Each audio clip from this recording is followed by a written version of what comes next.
What is up, Los Angeles, and welcome back to your Rams LAFB show. I am your host, Ryan Anderson. We continue our series counting down to the draft. We are merely 3 weeks away. We are within shouting distance of the big day. To help me do that, once again, LAFB's own draft expert, Will Decker, who is currently celebrating the UCLA Women's National Championship. 4's up for those ladies, bringing it back to the championship school where college basketball really began, I would have to say. Maybe not, but definitely got some lore in there. But Will, how we doing, and how was the game for you? Amazing. Just very happy that the women's team was able to win the national championship. Did it in a great fashion. I wanted to see UConn in the finals. Unfortunately, South Carolina won, but you're never going to hear about anybody complaining about winning a natty. So UCLA gets it done in dramatic fashion and just a dominant victory too in the last game against South Carolina. So I think a lot of the girls are coming back next year too. So they're going to make a run with it, especially with Juju Smith across town coming in. So really, really a lot to be excited about. All my friends and family that are big UCLA, fans are a part of the team. They are repping UCLA loud and proud today. So a lot of good stuff going on there. Yeah, when I was a kid, my cousin Michael gave me a UCLA t-shirt, and he made me remember what each letter stood for, University of California, Los Angeles. And ever since then, always been on board with UCLA sports.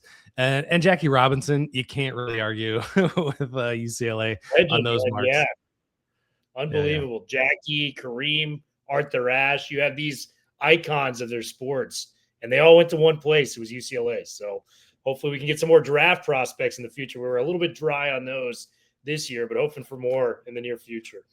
Football coming back around for UCLA for sure. We'll see how this season goes. But with the March Madness over, definitely go check out FanDuel Sports. Still plenty of stuff going on. NBA coming up on the playoffs. NHL coming up on the playoffs. MLB in full swing, so plenty over there at FanDuel. Rams LAFB brought to you by FanDuel Sportsbook.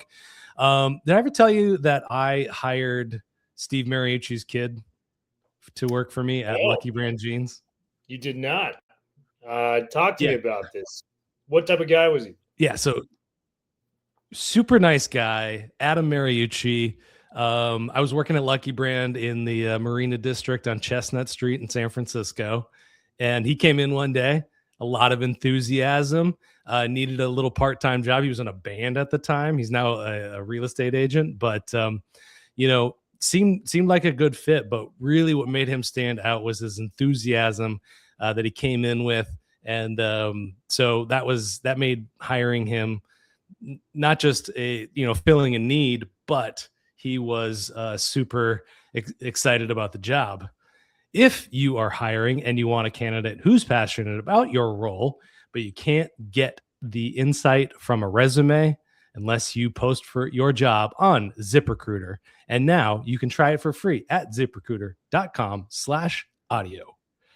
ZipRecruiter's powerful matching technology finds qualified candidates quickly. That's got to be one of the biggest things, that matching technology. You've been out there on those dating apps. You want some matching technology on that, I'm sure. This is a great way to find it for the other big interviews in your life. And ZipRecruiter has a new feature that shows you the most interested and qualified candidates first, so you meet the right people faster. Candidates can tell you in their own words why they are interested in your job. No wonder ZipRecruiter is the #1 rated hiring site based on G2. Find candidates who really want your job on ZipRecruiter. 4 out of 5 employers who post on ZipRecruiter get quality candidates within the first day. Try it for free at ZipRecruiter.com/audio. That's ZipRecruiter.com/audio. Meet your match on ZipRecruiter. All right. So today's topic for the countdown to the draft is wide receivers, possibly one of the largest, the biggest areas of need for the Los Angeles Rams to address this offseason, but it's also going to be something that's going to help them in the future. So Puka Nacua, his status with the team is currently unknown. He's going through his personal life stuff right now. I don't really want to touch on that, but Davante Adams is also getting up there in age, and behind them in the depth chart, You got Konate Mumfield, you got Jordan Whittington. Neither of those guys made much of an impact over the last couple of years here and there, but this position is one of need for the Los Angeles Rams. And if they are in this Super Bowl hunt, having more weapons at this position is not going to hurt.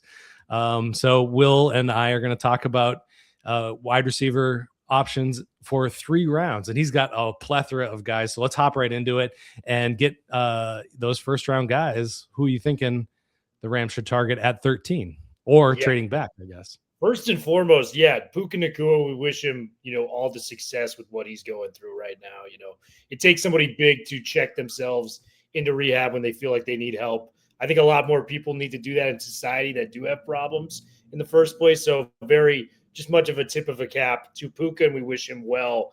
But if we expect Puka back in fall camp next year, and you got Davante Adams, I've narrowed it down to 2 wide receivers in the first round that I feel are tailor-made fits for the Rams and can come in day one and be a contributing, part of the team, if you will. Round 1, I've got, a guy that I think we talked about earlier in the offseason. Makai Lemon's got to be the number 1 guy. From Los Angeles area, went to USC, won the Biletnikoff Award. He's got the chance to be, high school, college, and pro all in LA.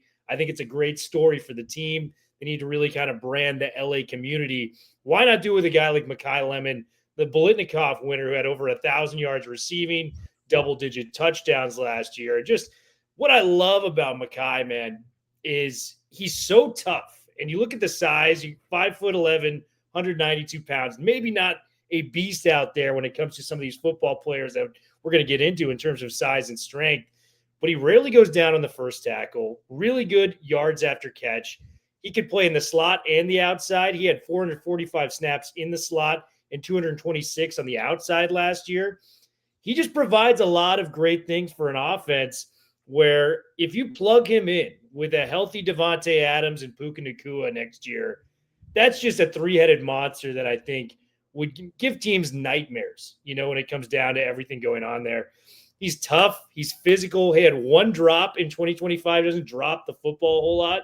So Makai Lemon, just across the board, just a great case. I'm not including Carnell Tate here because unless if the Rams trade up, he's not going to be available. I also did not include Jordan Tyson, who is starting to fall on draft boards a little bit more just from health concerns. The guy is not even able to really work out for teams as it stands right now. So I think it'd be wise, especially for a team like the Rams that, this could be Matt Stafford's last year. And we've heard the rumors about McVay and, this Puka thing's already becoming, something right now. It would be wise to get somebody that you can count on that can come in and immediately and play. And I'm not putting Tyson there, and I'm not putting Tate there for different reasons. So my first guy in round number 1 is Makai Lemon. Let's talk about it a little bit. What do you think about him as the first receiver, going to the Rams? Like I said, an LA native going to Los Angeles. I think it would be a great story and a guy that can come in and play right away and make some big-time opportunities happen for this Rams offense.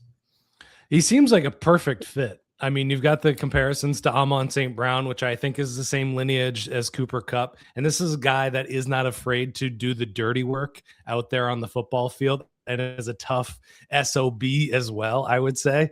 He's not a guy that's afraid to mix it up. But as we know, as we've seen through the Rams lineage of wide receivers, you got to be able to go out there and block and be a part of that dirty work. And I think he's got that in him as well. He's got that dog for sure. So I don't think he would shy away from that contact.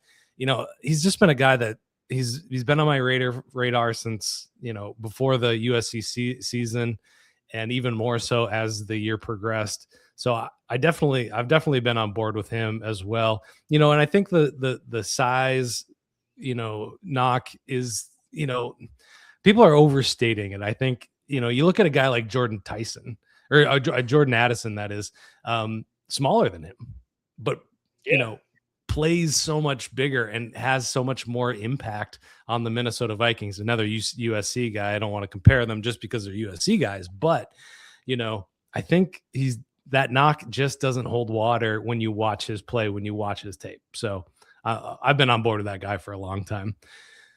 Should we jump to? Are we doing a trade back scenario, or do we got? Should we move to another wide round? receiver? But I'll leave you with this stat. I got this off the McShay report off the Ringer, and it said he posted 3+ yards per route versus both man and zone last year. Rye. Only 5 other wide receivers drafted had done that since 2021. The list is Jackson Smith-Njigba, the highest paid receiver in the NFL right now. Miami's Jalen Waddle just got traded to Denver. You got Dwayne Eskridge, who was very nasty in college at Central Michigan. And then you got Jamar Chase and Devonta Smith. I mean, what elite company right there to be in for a guy like Makai Lemon. So I see the ceiling. I see the traits. He's balled out against man and zone. Doesn't drop a lot of balls. Great in the yak. He's physical, like you mentioned, as a blocker. Who wouldn't want Makai Lemon? The worry I have is maybe a lot of teams are catching on to him later in the process. I've seen a lot of top 10 visits for him as well. Maybe someone plucks him out of thin air.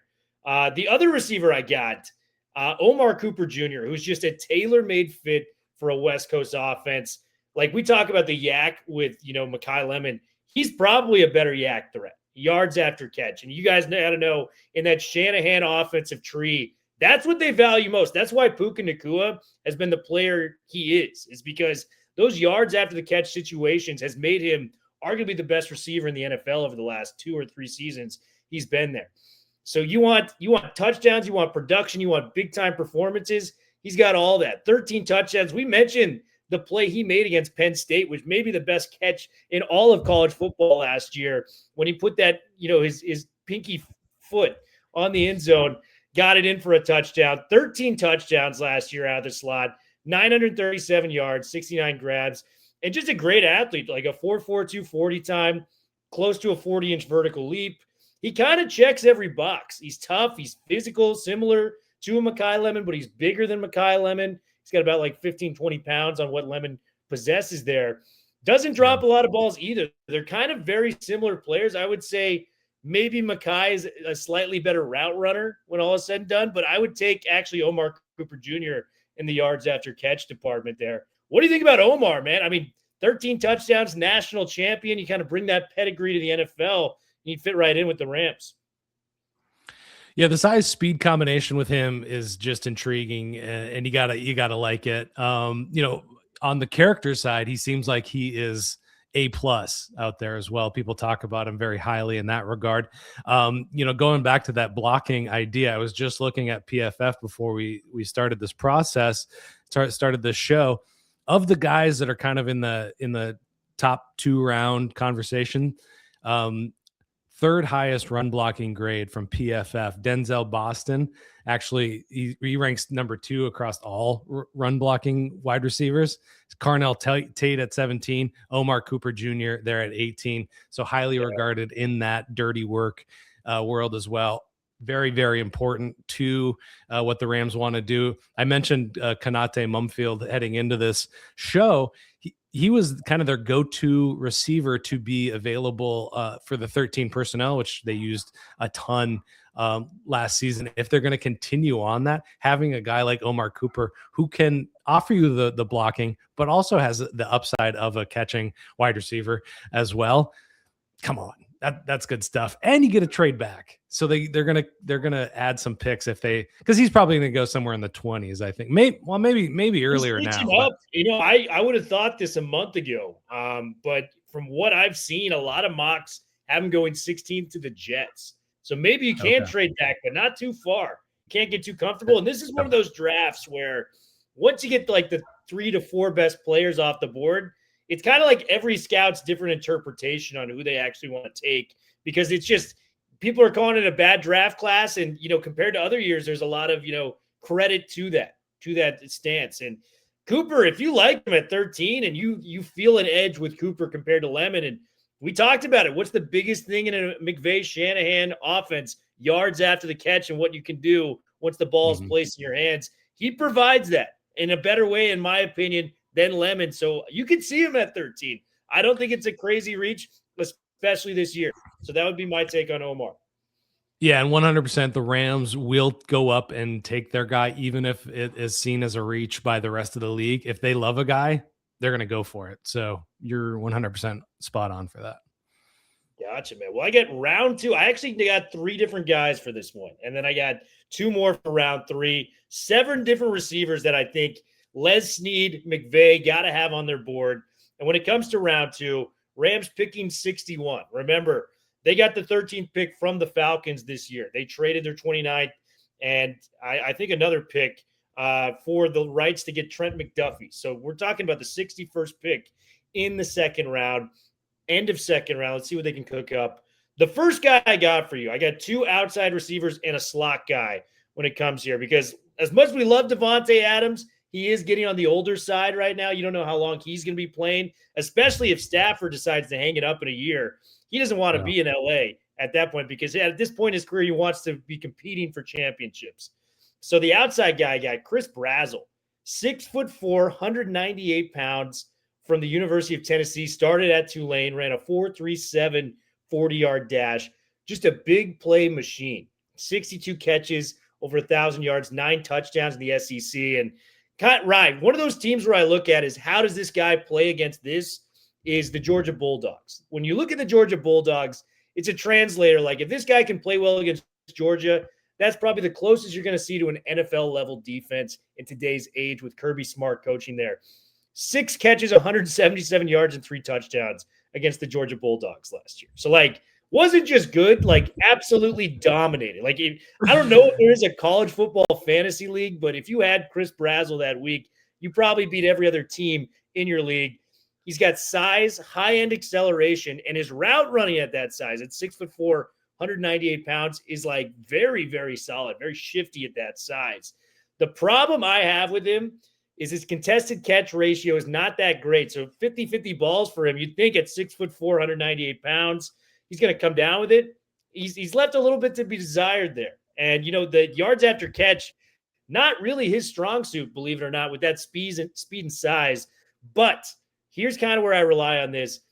If you're going to be a receiver, you go to a place like Sean McVay and this offense, and how much of an offensive genius I think we've all grown to understand him to be. I would expect it to work out. And if it doesn't work out for the Rams, it's probably not going to work out anywhere. So with Chris Brazzell, I feel very confident with him going to the Rams. Have you heard of Chris Brazzell, and what are your thoughts on him and going to LA?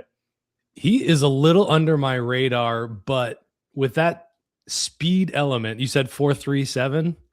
At 6'4", 198 pounds. Big, fast target, man.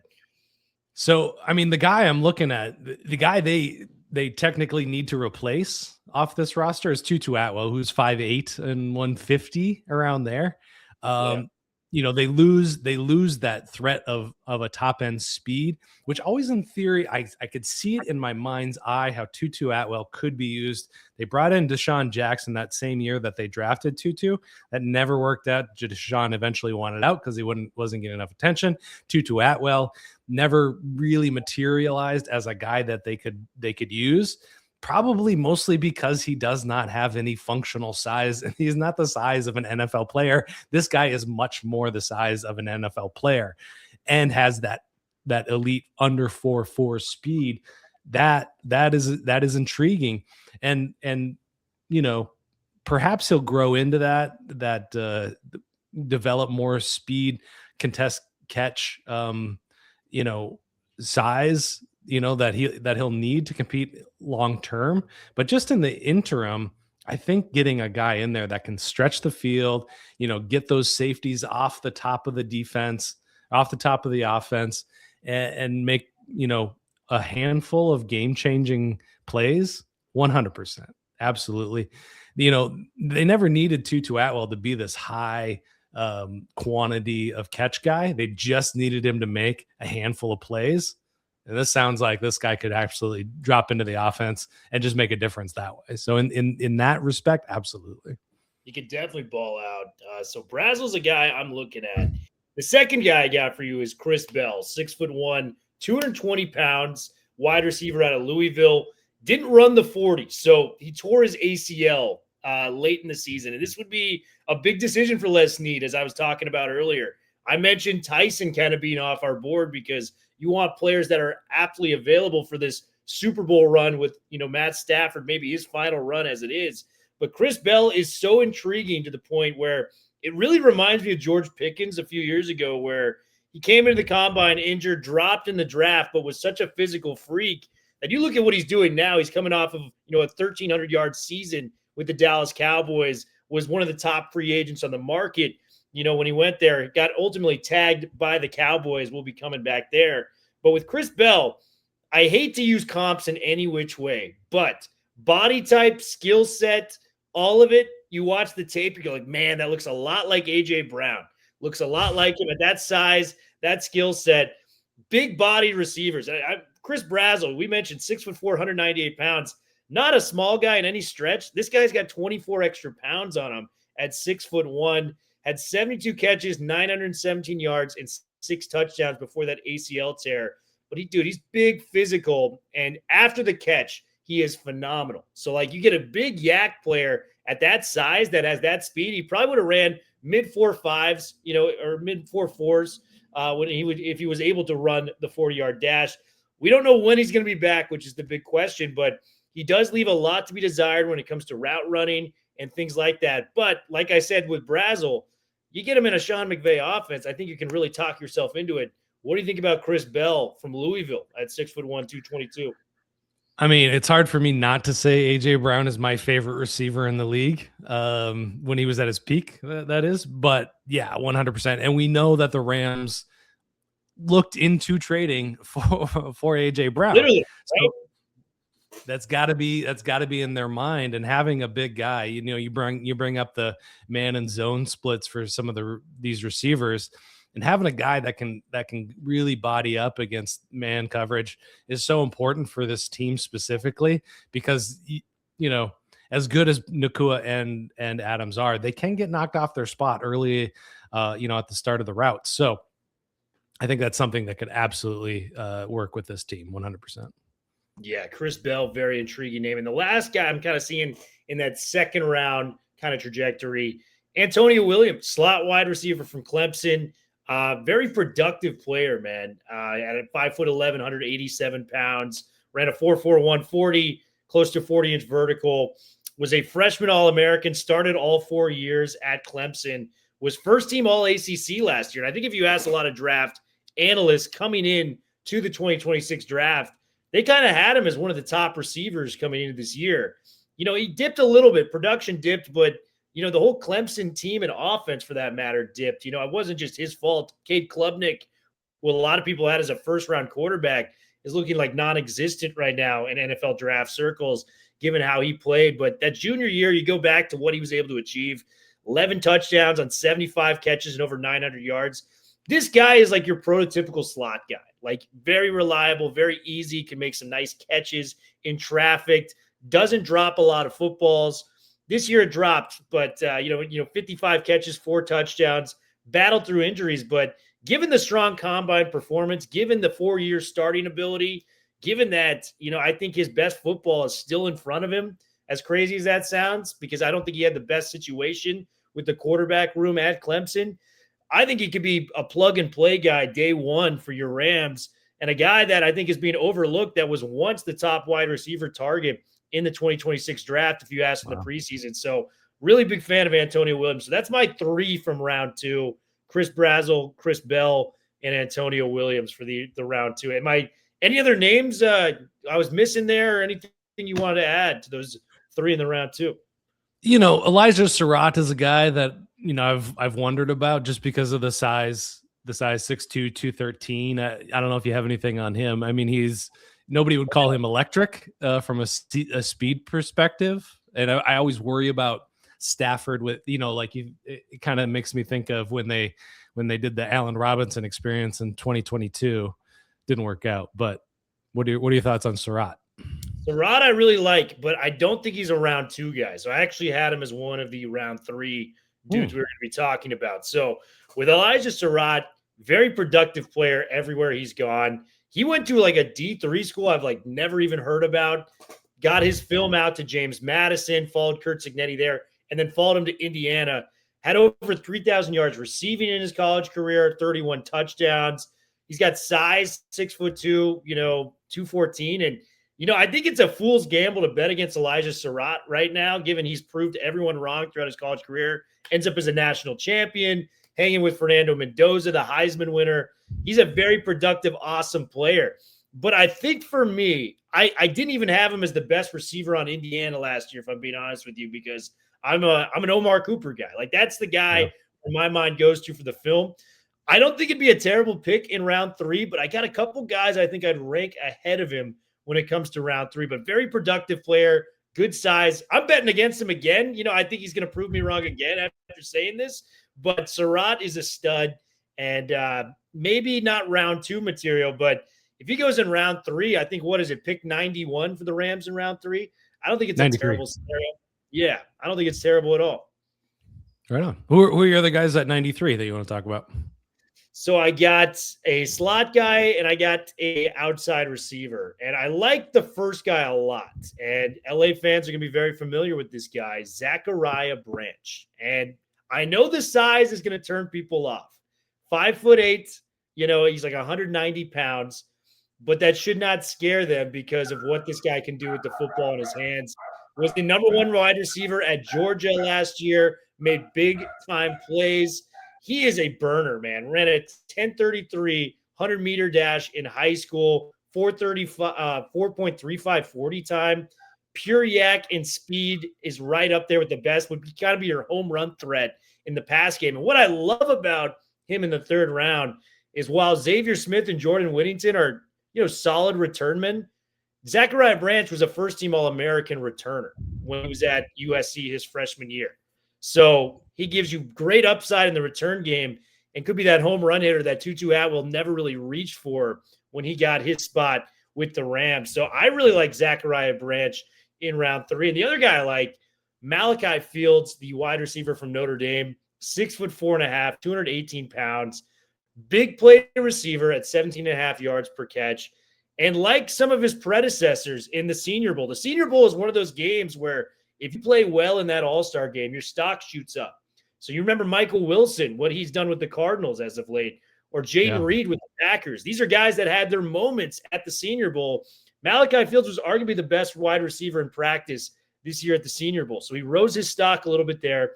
I talked about the 17.5 yards per catch, very, kind of smart wide receiver, knows how to get in and out of his breaks, very good on contested catch rates, ran a 4.61 40, which I don't think is ideal for everyone. Look at what Puka Nacua is doing with his 40 time for the Rams as it stands right now.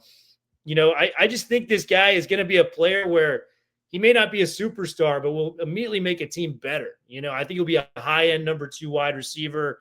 He could play in the Z flanker spot, which is kind of the slot wide receiver spot as well. Even at that size, I think there's a lot of upside. And given those reps he had at the Senior Bowl, I think he could be a day 1 starter as well. So I got Branch and Fields as kind of my 2 wide receivers when it comes to that area, right? Yeah, I mean, I love me a Golden Domer. Never gonna turn my nose up at that for sure. And Nate Adkins, athletic writer on the Rams beat, was talking about what does the perfect wide receiver from this draft look like for the Rams, and he put in there return, punt return specialist, kickoff return specialist, because we saw Xavier Smith muff a couple of punts in the biggest game last year. Not ideal, of course, and special teams has always been something that the Rams have always kicked to the back burners for whatever reason, and they have felt it, and they have seen the negative effects of that. And finding a return specialist, I'll point out that also our other USC guy up there at the top, Makai Lemon, also did some returning as well.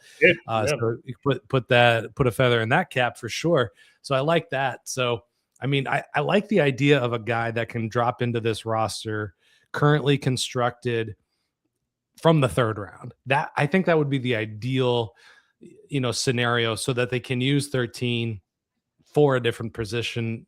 There's not a lot of needs in this team, but they rarely have a pick at 13, and they've proven that they can find diamonds in the rough later in the draft, whether that's Van Jefferson, who, they didn't extend beyond his rookie contract, but played, good amount of snaps for them through his career after drafted there, or high-end guys like Cooper Kupp, Puka Nacua, So they finding a guy here who is useful for the next 4 seasons, even if that's only what this guy's going to end up being, would be amazing, I think, coming out of 2026. So yeah. 100%, man. Yeah. And I think, no GM bats 1,000, but Les needs a pretty damn good one. So, like, usually I'm going to side with what he does in the draft scheme of things. And he's not perfect, but he's made so many good picks. Like, he's found Cooper Kupps, he's found Puka Nacuas. He makes, a lot of these draft trades that, affect the team moving forward in such a positive direction. So nothing but good things coming from there. And I think Rams fans got to be excited with some of those options we laid out, man. Yeah, 100%.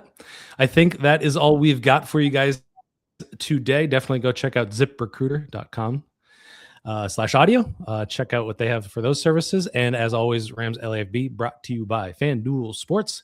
Plenty to bet on there right now. All the the big sports are all happening right now. We got basketball, baseball, and hockey all cruising along at a good clip.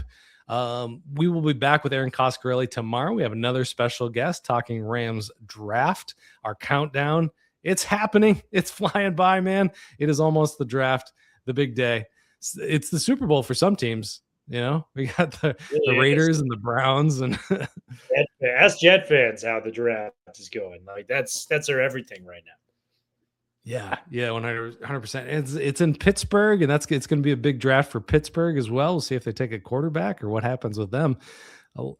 This is a fun time of year to be covering the sports, covering this sport specifically, I should say. But thank you to Will. Definitely check him out on Twitter. You are at Will Decker LAFB. At Will LAFB Network. Yes, sir. Even easier. And if you are a UCLA fan, he does a great show with our guy Jamal Madney, the Madman, Bruin Bible, UCLA LAFB show. Can go check that out as well. Great show, and appreciate all of you guys for tuning in as always.